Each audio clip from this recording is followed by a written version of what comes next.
ശബരിമല യുവതീ പ്രവേശത്തിൽ സർക്കാർ വിശ്വാസികൾക്കൊപ്പമെന്നും മന്ത്രി വാസവൻ പറഞ്ഞു. തീരുമാനമെടുക്കേണ്ടത് പണ്ഡിതരാണെന്നും മന്ത്രി പറഞ്ഞു.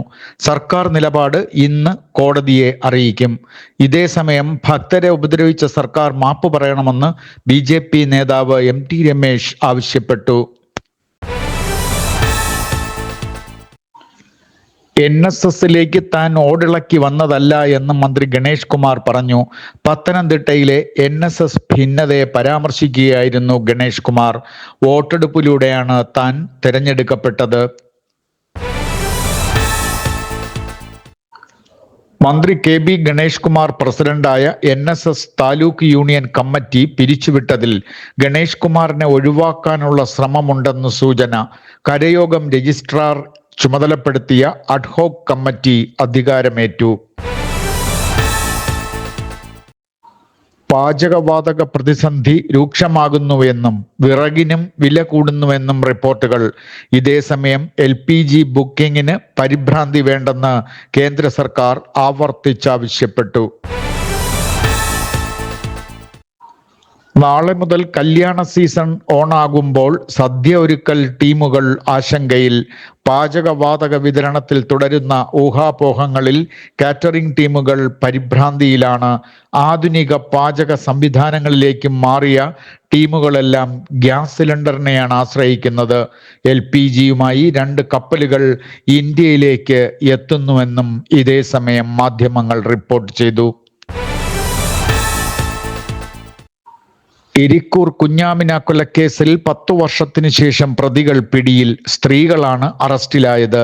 മധ്യപ്രദേശിൽ നിന്നാണ് പ്രതികളെ പിടികൂടിയത്. നാവിഗേഷൻ സൗകര്യങ്ങൾ ഒരുക്കുന്ന ഇന്ത്യൻ ഉപഗ്രഹം തകരാറിലായതായി ഇസ്രോയുടെ അറിയിപ്പ്. കൊല്ലങ്കോട് ഭദ്രകാളി ദേവീക്ഷേത്രത്തിൽ മീനഭരണി തൂക്ക ഉത്സവത്തിന് കൊടിയേറി. കേരള തമിഴ്നാട് അതിർത്തിയിലുള്ള പുരാതന ക്ഷേത്രമാണ് കൊല്ലങ്കോട് ഭദ്രകാളി ക്ഷേത്രം. ഈ മാസം 22-ന് പ്രസിദ്ധമായ കൊല്ലങ്കോട് തൂക്ക നേർച്ച നടക്കും.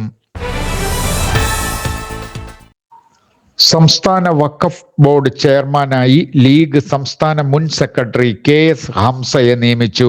തൃശൂർ ചേലക്കര സ്വദേശിയായ ഹംസ പൊന്നാനിയിൽ ഇടതു സ്ഥാനാർത്ഥിയായി മത്സരിച്ച് പരാജയപ്പെട്ടിരുന്നു. കേരള സർക്കാർ കെയർ പോർട്ടൽ ആരംഭിച്ചു. അപൂർവ രോഗങ്ങളുടെ തിരിച്ചറിവ്, നിരീക്ഷണം, ചികിത്സ, ഏകോപനം, ദീർഘകാല പരിചരണം എന്നിവ ശക്തിപ്പെടുത്തുന്നതിനാണ് ഈ പോർട്ടലെന്ന് ആരോഗ്യമന്ത്രി വീണ ജോർജ് പറഞ്ഞു. ആയുസ് എത്താറായിട്ടും നേതാക്കളുടെ ആക്രാന്തം തീരുന്നില്ല എന്ന് BJP നേതാവ് സന്ദീപ് വാചസ്പതി.